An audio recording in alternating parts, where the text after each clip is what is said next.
Hello everybody, welcome back to yet another video. Different week, different Pax camera. You know how I love these little Pax cameras. I think I've probably got most of them by now. But yep, here's another Pax. And this one, you can see it's called a Ruby. So not an M series camera, this one's called a Ruby. Again, dates from the 1950s. Really small and cute. Red dot, copied by Leica. And yeah, it's a rangefinder camera, rangefinder window. Take it out of the case.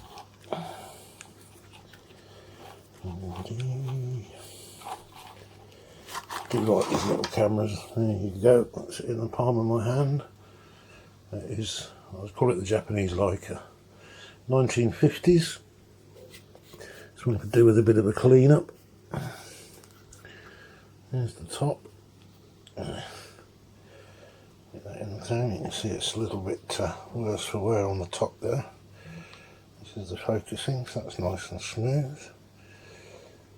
This is the shutter speeds. So we've got 300th all the way down to the B setting. This is the aperture, come on focus. 2.8, quite fast, all the way down to 16. It's got a depth of field scale on there. So you can set it at f8, which is the sort of the golden rule. What's this in feet or in meters? This is in meters. Flash sync connection. So the lens is a colour lunar, 2.8 45 millimeters. Again, you've got the little button there to help with the focusing. Quite a long throw, but this one's actually quite smooth. And yeah, Pax Ruby engraved on the top. The bottom is the standard Pax layout, made in Japan. Tripod mount. Open and close. Wind on lever, that seems to work quite nicely. Does the shutter fire? Pretty quiet. Try it on a faster setting. Try it on 100. Yep. See if it actually does fire or not.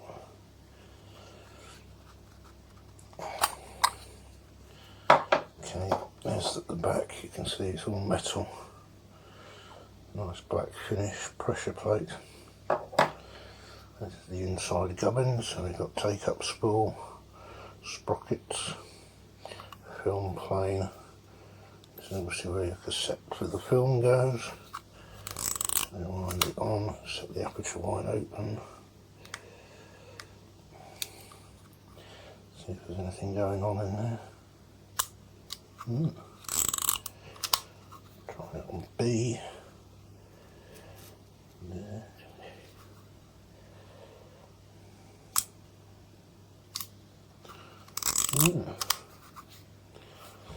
Put it on B again, press that down.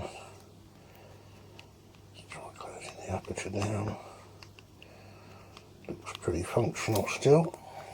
Good for a what, 70-year-old camera. Rewind buttons, that one there. Cold shoe. This is to adjust the rangefinder.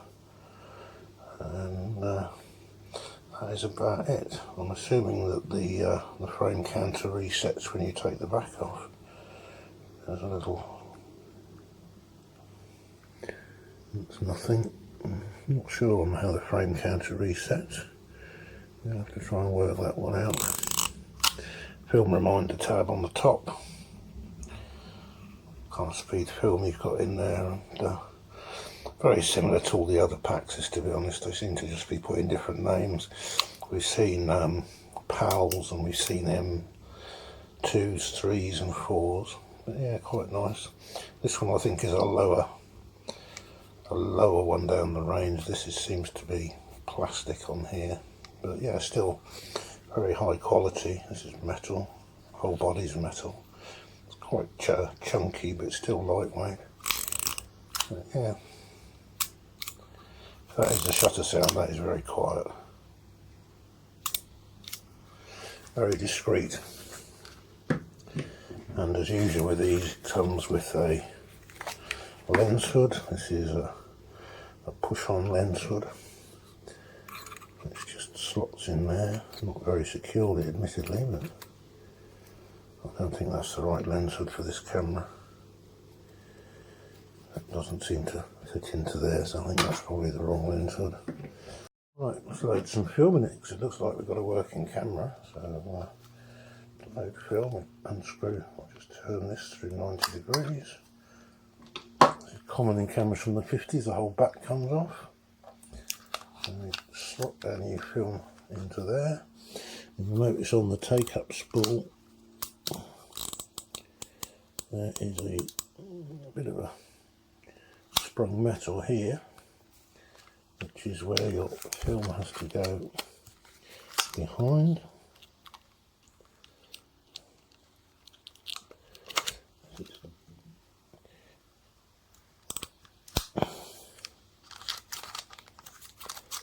Now that has to slot in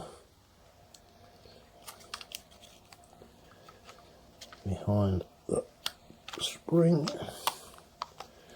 like so. Sprocket holes are lined up.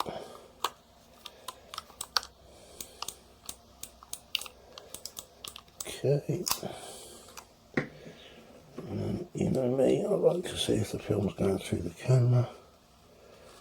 So just take up the slack. That's lined up. Put the back on.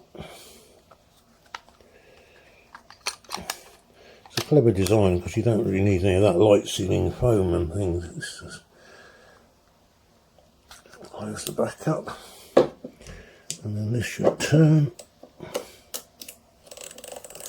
which it is doing.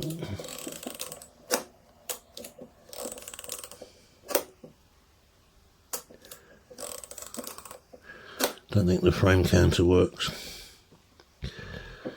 That's the only way of resetting it, and I don't see it moving on, but that doesn't really matter.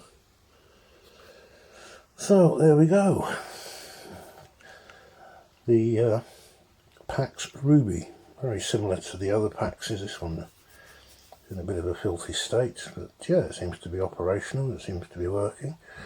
I'm going to give it a whirl and give it a bit of a clean up. Really nice small camera, good quality. Well recommended if you can find one. They're getting to be quite collectible now. And yep, that's this week's Pax camera. Thank you very much for watching. Like, subscribe, share and all that sort of good stuff. Comments down below, and I hope to see you in the next one.